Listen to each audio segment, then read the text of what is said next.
దక్ష ప్రజాపతికి ఉన్నటువంటి కుమార్తెలందరిలో ఆయనకి నువ్వంటే చాలా ఇష్టం. కానీ ఇవాళ నువ్వు నా భార్యవి, అందుకే నా మీద ఆయనకి ఇక్కడ వరకు కోపం ఉంది. అప్పుడు చెప్పాడు జరిగిన సంఘటన.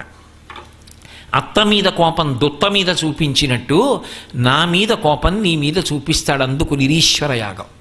నీకే అవమానం చెయ్యక్కర్లేదు పార్వతి, పలకరించాడు. ఇంతకుముందు మీ నాన్నగారు నువ్వు కనపడితే 10 మాటలు పిలిచి ఆదరించారు కదా, మీ నాన్నగారు అలా పిలవడానికి అలవాటు పడిపోయిన దానివి కదా.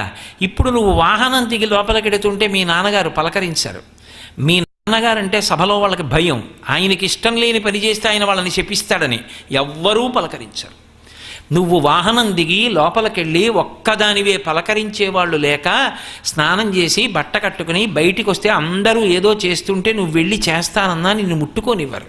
నీకు అక్కడ సుఖం లభించదు. నా మాట విను, వెళ్ళవద్దు.